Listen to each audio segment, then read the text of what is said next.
Nous allons lire dans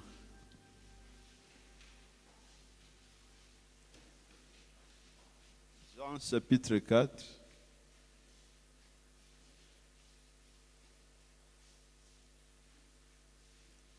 Évangile selon Jean au chapitre 4. Nous allons commencer la lecture au verset 5 et nous irons jusqu'au verset 26.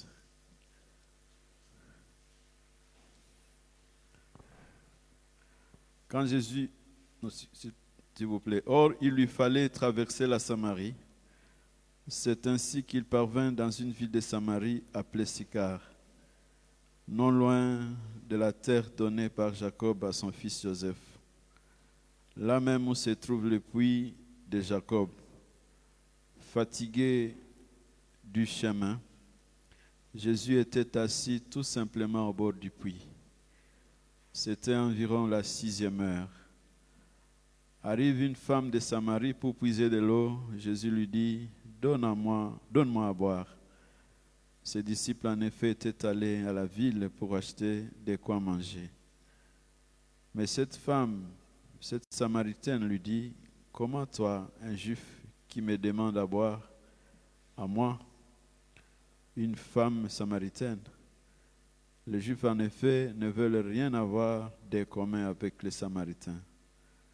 Jésus lui répondit, si tu connaissais les dons de Dieu, et qui est celui qui te dit, donne-moi à boire, c'est toi qui aurais demandé et t'aurais donné de l'eau vive. La femme lui dit, Seigneur, tu n'as pas même un seau, et le puits est profond. D'où la tiens-tu donc cette eau vive? Serais-tu plus grand que notre père Jacob qui nous a donné le puits et qui lui-même y a bu, ainsi que ses fils et ses bêtes? Jésus lui répondit, quiconque boit de cette eau-ci aura encore soif. Mais celui qui boira de l'eau que je lui donnerai n'aura plus jamais soif. Au contraire, l'eau que je lui donnerai deviendra en lui une source jaillissante en vie éternelle. La femme lui dit, Seigneur, donne-moi de cette eau pour que je n'ai plus soif et que je n'ai plus à venir puiser ici. Jésus lui dit, va, appelle ton mari et reviens ici. La femme lui répondit, je n'ai pas de mari. Jésus lui dit, tu dis bien, je n'ai pas de mari, tu en as eu 5, et l'homme que tu as maintenant n'est pas ton mari. En cela, tu as dit vrai. Le Seigneur lui dit, la femme, je vois que tu es un prophète. Nos pères ont adoré sur cette montagne, et vous affirmez qu'à Jérusalem se trouve le lieu où il faut adorer. Jésus lui dit, crois-moi, femme, l'heure vient où ce n'est ni sur cette montagne, ni à Jérusalem, que vous adorerez le Père. Vous adorez ce que vous ne connaissez pas. Nous adorons ce que nous connaissons, car le salut vient des Juifs. Mais l'heure vient, elle est là, où les vrais adorateurs adoreront le Père en esprit et en vérité. Tels sont en effet les adorateurs que le Père cherche. Dieu est esprit, et c'est pourquoi ceux qui l'adorent doivent adorer en esprit et en vérité. La femme lui dit, je sais qu'un Messie doit venir, celui qu'on appelle Christ. Lorsqu'il viendra, il nous annoncera toutes choses. Jésus lui dit, je le suis, moi qui te parle, parole du Seigneur. Amen. Cet après-midi, nous voulons aborder un thème. Le thème en question, c'est Jésus, le témoin par excellence. C'est-à-dire quoi? C'est-à-dire que Jésus se présente ici comme un modèle sur lequel nous devrions construire notre démarche de rendre témoignage. Il y a des témoignages qui échouent, qui n'aboutissent pas des résultats parce qu'on n'a pas utilisé la bonne approche. Et il y en a même qui se fatiguent, qui finissent par se lasser et abandonnent parce que Ils ont essayé, ça n'a pas marché. Dans ce dialogue avec la Samaritaine, il faut d'emblée que je vous dise qu'il s'agit ici d'une femme de la périphérie. Ce n'est pas une femme d'un statut social élevé. Ce n'est pas une femme considérée dans la société. Une femme qui vit chaque jour d'une certaine stigmatisation. Tout simplement parce qu'elle n'a pas de stabilité, elle change de mari. Et parce qu'il en est ainsi, ce n'est pas possible que pour celle-ci, il y ait un espoir de voir un jour sa vie trouver un sens. Parce qu'elle était à son 6e mari. Jésus choisit cette femme-là, négligée dans la société, stigmatisée, pour en faire son témoin. Il ne faut pas regarder à ta famille, il ne faut pas regarder à ton âge, il ne faut pas regarder à ton niveau d'études, ni à ton sexe. Il faut plutôt considérer que lorsque Dieu me choisit pour devenir son témoin, il m'utilisera, il m'équipera, il me rendra capable de pouvoir être un témoin efficace. Mais très souvent, nous ne nous disposons pas. Nous ne laissons pas Dieu opérer en nous parce que nous avons d'autres priorités. J'ai souligné depuis le début que tout croyant, qui que vous soyez, vous avez la lourde responsabilité de rendre témoignage. La démarche qui va nous intéresser dans ce message, c'est la démarche que Jésus entreprend dans la dynamique d'amener cette femme-là au salut. De la conduire au salut, de l'amener à la foi. Et ce que Jésus fait ici est tout à fait intelligent, génial. La manière dont il procède jusqu'à faire de cette femme un témoin qui va emballer toute la Samarie. Et nous allons lire ce passage vers la fin où ses frères, ses sœurs vont faire une déclaration. Alors, si Jésus décide de ne pas prendre un raccourci de la Judée en Galilée, mais il passe à Samarie, il a un objectif, celui de rendre témoignage. Pourquoi à Samarie? Parce que Samarie, nous sommes ici au nord, nous sommes vraiment au nord, alors que la Judée, Jérusalem se retrouve au sud. C'était des frères, mais qui sont devenus des frères ennemis, qui ne se côtoient pas et qui ont chacun son lieu d'adoration. Ses propres dieux d'ailleurs, on pourrait le dire. Jésus choisit d'aller dans ces milieux où vous vous rappellerez d'un passage dans l'évangile selon Luc, où Jésus tente de passer par là, en Samarie, et les gens refusent de laisser passer. Les disciples de Jésus disent, on pourrait demander du ciel que descende le feu pour les consumer tous. Vous connaissez ce passage? Jésus dit, vous n'êtes pas animés de cet esprit de vengeance.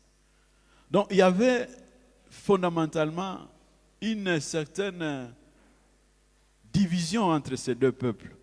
Ils ne se considéraient plus l'un et l'autre. C'est là que Jésus choisit de passer, parce qu'il a un objectif. Nous sommes à 12 heures, au milieu de la journée.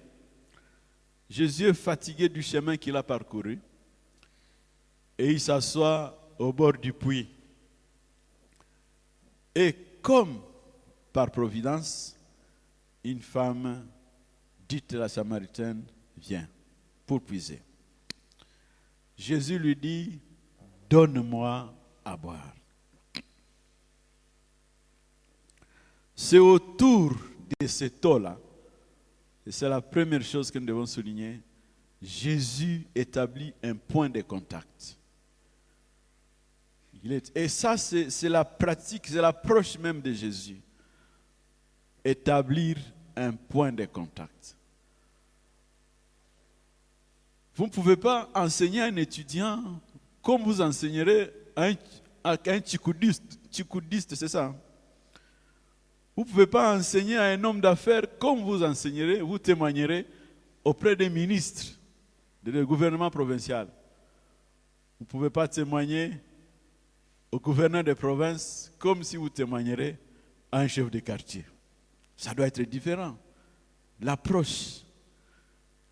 Jésus voit une femme qui vient puiser et c'est l'eau qui va constituer le point de contact. Et ce n'est pas la première fois que Jésus fait ça. Vous vous souviendrez de Jean chapitre 3, le chapitre qui précède.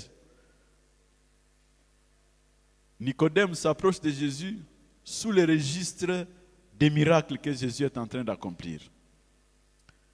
Il dit, un homme ne peut pas faire ces miracles s'il n'est pas venu de Dieu. Jésus esquive. Il lui dit, il vous faut quoi? Naître de nouveau. Parce qu'il est en face d'un représentant des chefs religieux juifs qui sont conscients, qui sont en règle avec Dieu. Mais le temps est arrivé pour Jésus qu'il naisse de nouveau. Qu'il passe des ténèbres, d'obscurcissement spirituel qui les anime tout en croyant qu'ils sont en règle avec Dieu à la lumière dans laquelle Jésus est venu les transférer. Cet entretien va se terminer par un fiasco parce qu'on a l'habitude de dire que Jésus n'échoue pas. Jésus n'a pas réussi ce jour-là à convaincre Nicodème. Parce que Nicodème est sorti troublé, il n'a pas pu se convertir à ce moment-là. Mais la semence était déjà là. On se rendra compte au chapitre 19 de Jean qu'effectivement Nicodème se retrouve avec Joseph d'Arimathée pour enterrer Jésus. Alors qu'à ce temps-là, la personne qui était crucifiée n'avait pas le droit d'être enterrée. Il ne devait qu'être resté sur le bois, être rongé, mangé par les oiseaux, aucun enterrement. Mais eux prennent le risque, Nicodème et Joseph d'Arimathée, pour enterrer dignement Jésus. Le risque, c'est quoi? C'est que les gouverneurs pouvaient aussi les mettre à mort, parce qu'ils ont osé toucher à ce qu'on ne doit pas toucher. Mais ils étaient devenus, eux qui étaient les disciples en secret, sont devenus des disciples et prennent le risque de témoigner à la mort de Jésus. Nicodème témoigne qu'il est devenu disciple. Donc il y a eu un processus jusqu'à ce qu'il se fait dévoiler comme un véritable disciple de Jésus. Si nous lisons dans Luc chapitre 5, Jésus, c'est là qu'il fait sa toute première prédication. Et là, ce sont les pêcheurs. Il leur dit de jeter le filet. Ils disent à Jésus, mais nous avons travaillé toute la nuit, nous n'avons rien reçu. Jésus leur dit, jetez le filet à eau profonde. Ils ont dit, bon, même si nous avons échoué toute la nuit, sur ta parole, nous allons le faire. Ils ont eu une pêche miraculeuse qu'ils n'avaient jamais expérimentée. Et Pierre, qui était nu, s'est dit qu'il n'est pas digne. C'est là que se situe la conversion de Pierre. Donc, nous devons établir un point de contact. Et c'est là où très souvent, nous ne savons pas comment y parvenir.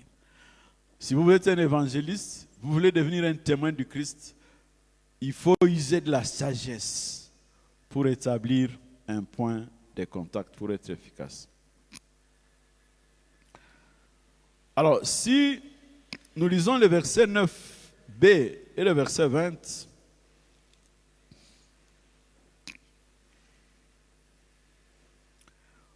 mais cette femme, cette Samaritaine, lui dit, « Comment toi, un juif, tu me demandes à boire, à moi, une femme samaritaine. Les Juifs, en effet, ne veulent rien avoir de commun avec les Samaritains. Verset 20. Nos pères ont adoré sur cette montagne, et vous vous affirmez qu'à Jérusalem se trouve le lieu où il faut adorer.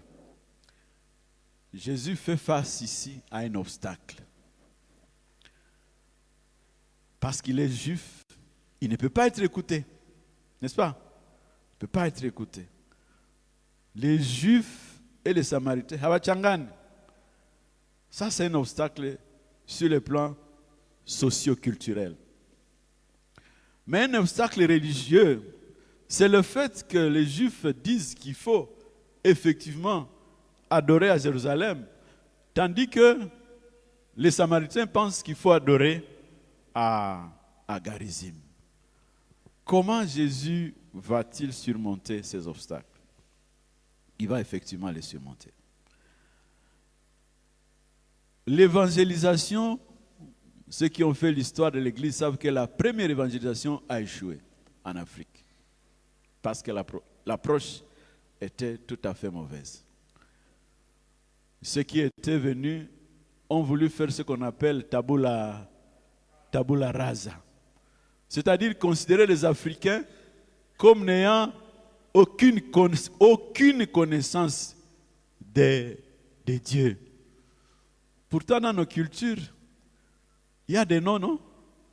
Chez les Nandes, c'est Nyamuhanga, n'est-ce pas? Mais chez les Bas, c'est aussi Namahanga.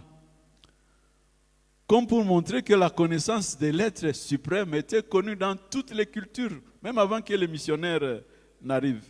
Et ils ont cru qu'effectivement, il faut aider ces gens à connaître Dieu. Il fallait partir de ce qu'ils étaient pour bien annoncer l'évangile. Quand la CBK a commencé à prêcher pour la première fois,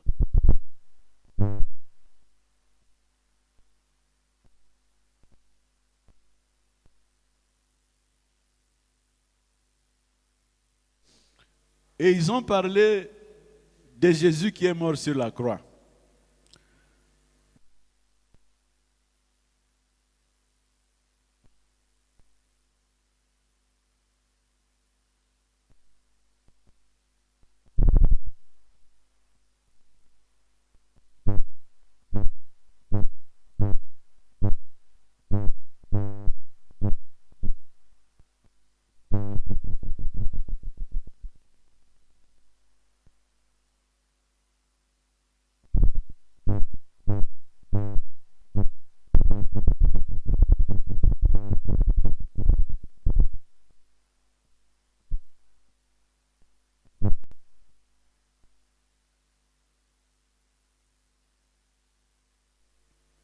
Et j'essayais de pouvoir lui parler, lui présenter l'évangile.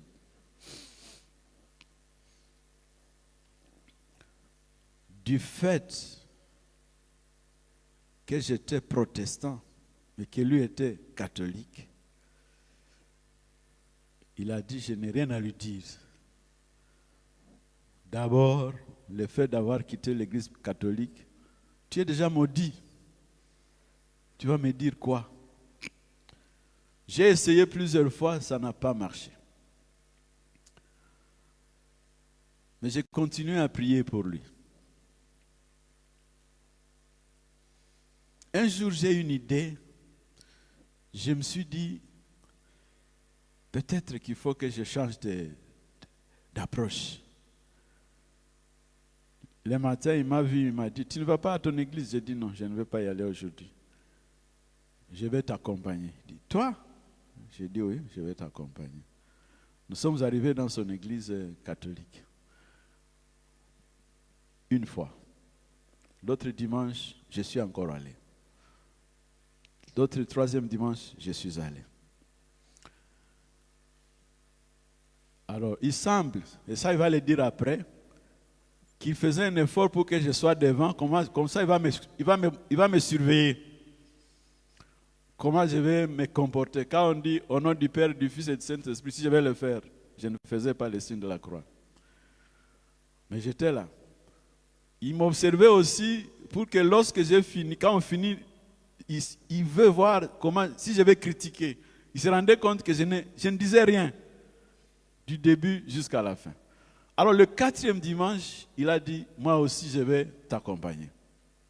Alors chaque dimanche, on changeait. Un jour chez les catholiques, un autre jour chez les protestants. Jusqu'à ce qu'un jour je lui pose la question, est-ce qu'on peut commencer une étude biblique ici à la maison? Il a dit oui. Qui peut refuser la parole de Dieu? Alléluia. Qui peut refuser la parole de Dieu? Nous avons commencé notre étude biblique sur l'Épître aux Romains. On n'est pas arrivé au chapitre 5, il s'était déjà converti.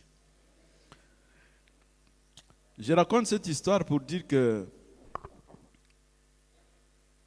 il faut que nous demandions au Seigneur de nous accorder la grâce, d'avoir la sagesse pour savoir amener les gens des ténèbres à la lumière. Jésus a rencontré, je disais donc, des barrières sociales, socioculturelles, des barrières religieuses, mais il les a contournées.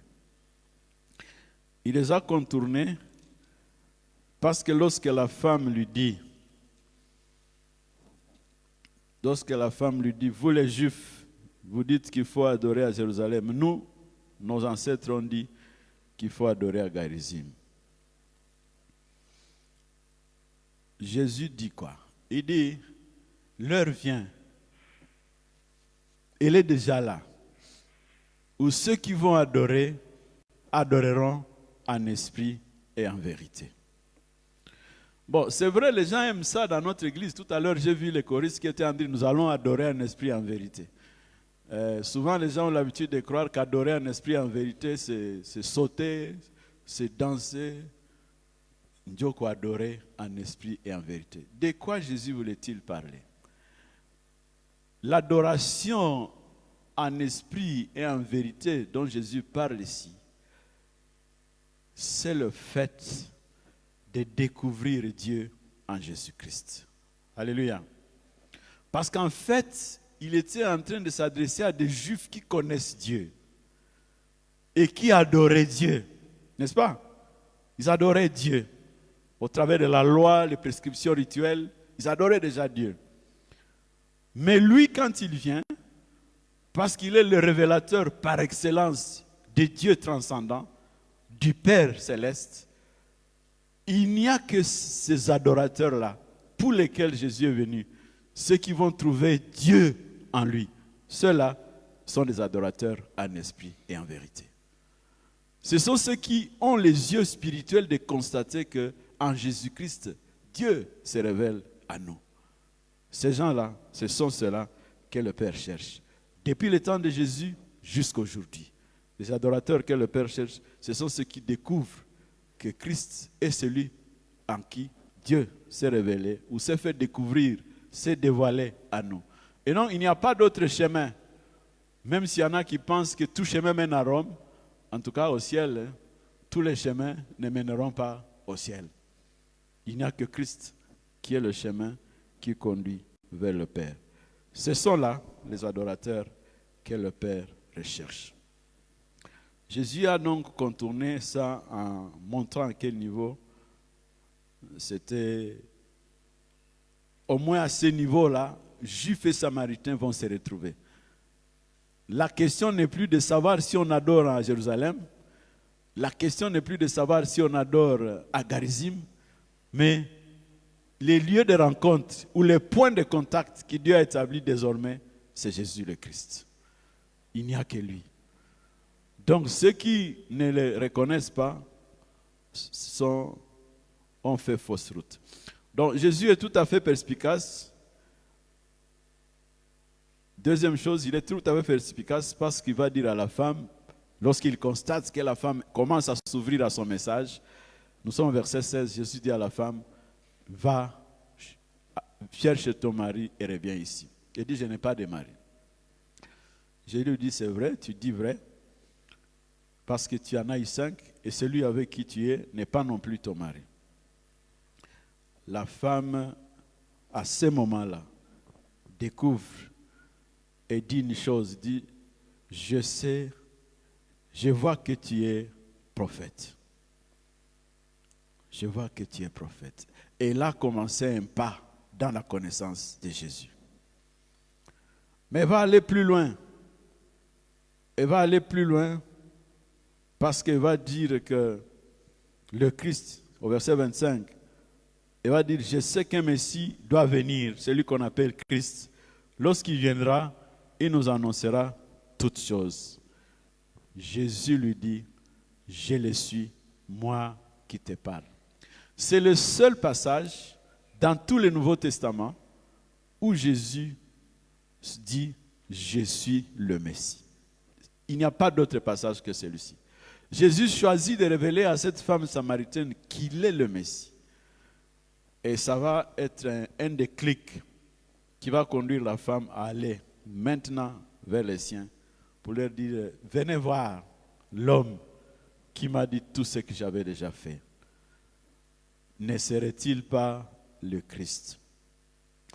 Alors, j'ai lu pour terminer le verset 39 au verset 42. Beaucoup de Samaritains de cette ville avaient cru en lui à cause de la parole de la femme qui attestait. Il m'a dit tout ce que j'ai fait. Aussi, lorsqu'ils furent arrivés près de lui, les Samaritains, les prièrent de demeurer parmi eux. Il y demeura 2 jours. Bien plus nombreux encore furent ceux qui crurent à cause de sa parole à lui. Et il disait à la femme, ce n'est plus seulement à cause de te dire que nous croyons. Nous l'avons entendu nous-mêmes et nous savons qu'il est vraiment le sauveur du monde. Ça, c'est une confession de foi. Elle va emballer toute cette contrée de Sychar qui va dire, nous ne croyons pas parce que tu nous as dit, mais nous-mêmes, nous l'avons entendu. Et nous savons qu'il est le sauveur du monde.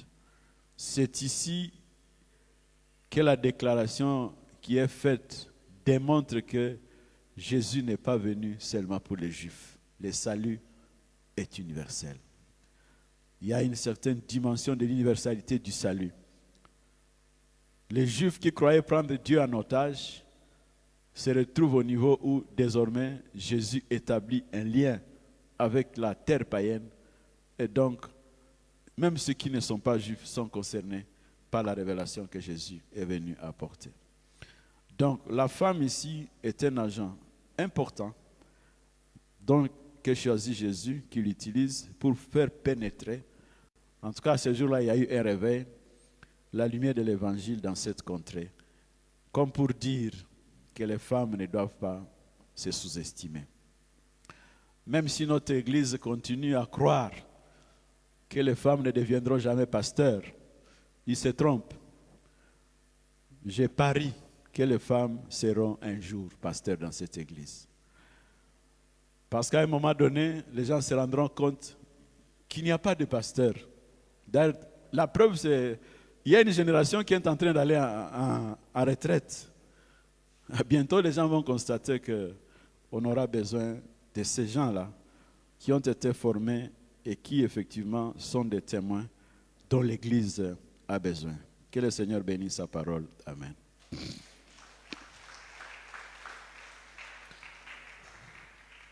J'ai eu des questions hier. Je crois que je vais y répondre.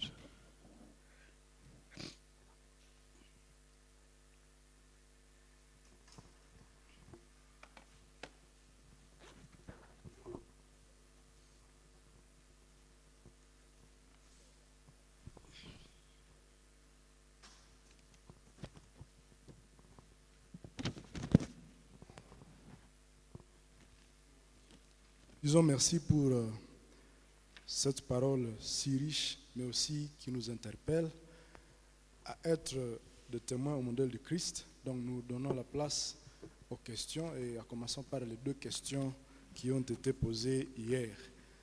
Les catéchumènes, s'ils sont là, prière de ne pas partir. Nous ne sommes pas encore à la fin du culte. Merci.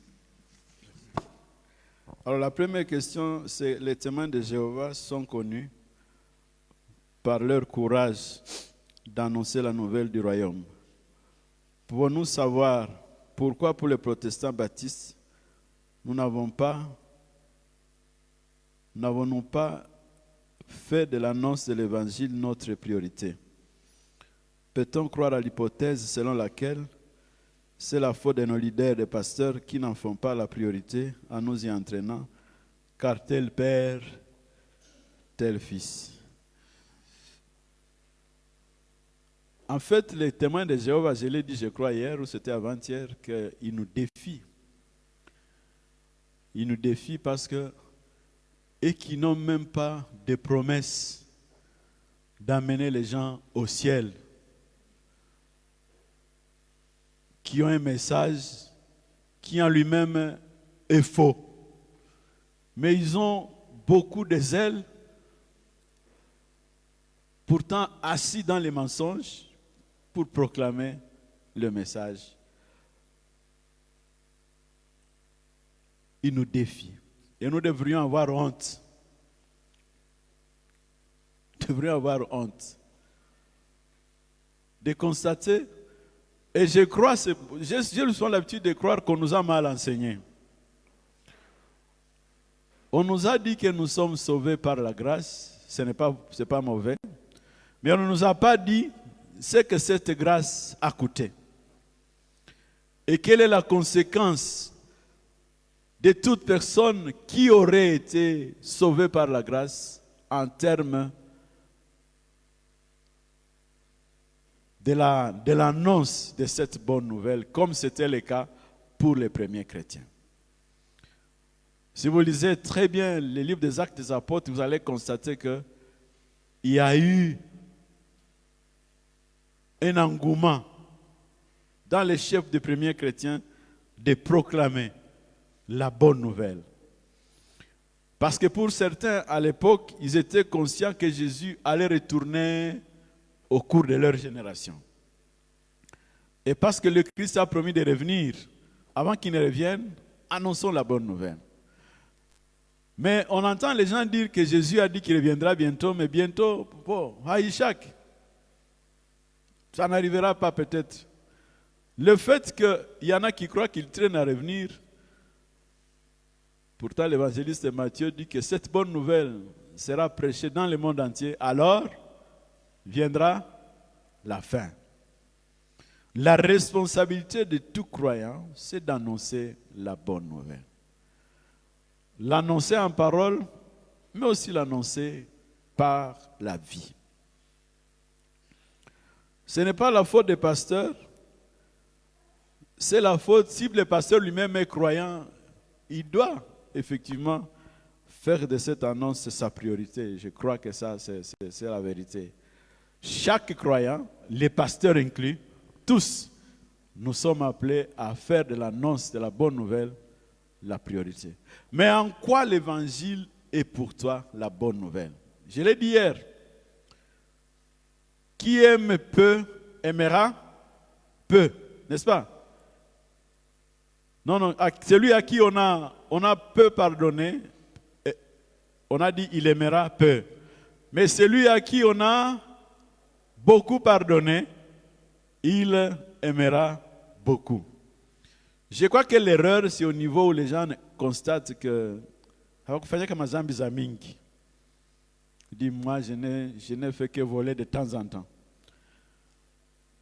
Un petit mensonge de temps en temps. C'est pas grave. Et quand on lui dit que le Christ est mort à la croix pour lui, dit, bon, il est mort peut-être pour 2 péchés, c'est pas grave. Mais nous oublions une chose.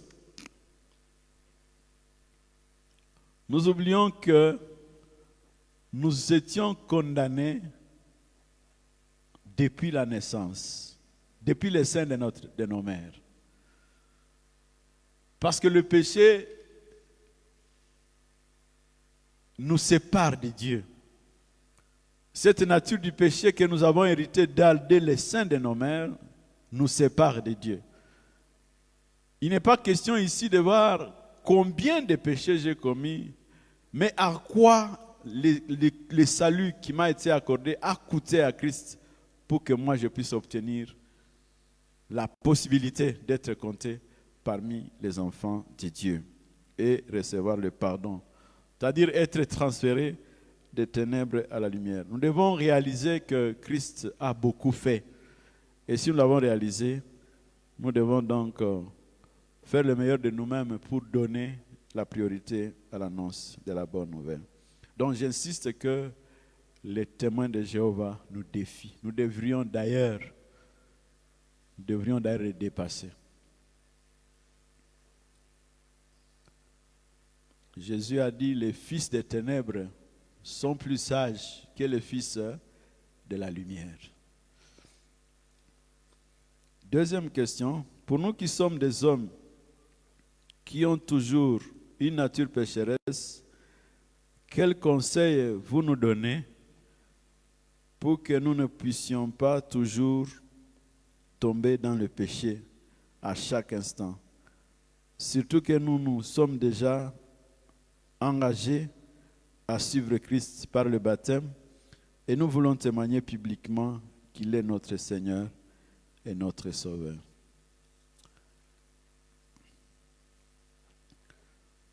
Par le passé, quand j'ai donné une Bible à quelqu'un à qui j'avais annoncé la bonne nouvelle, j'écrivais dans cette Bible, ce livre t'éloignera du péché ou le péché t'éloignera de ce livre. Ça signifie quoi? Ça signifie que plus nous lisons la parole de Dieu et nous obéissons à cette parole, plus nous sommes en mesure de vivre une vie qui plaît au Seigneur. C'est la parole de Dieu, obéie, mise en pratique, qui nous aide chaque jour à vivre une vie qui plaît à Dieu. Il n'y a pas d'autre secret. Donc, celui qui a posé la question et d'autres, soyez des auditeurs de la parole de Dieu, mais pas des auditeurs oubliés. Donc, chaque parole que tu auras entendue, tu la mets en pratique. Même ce que nous sommes en train de dire cette semaine, tu mets en pratique et tu rends témoignage. Ça suffit. Je ne sais pas s'il y a d'autres questions, peut-être on va les poser et puis on va les remettre.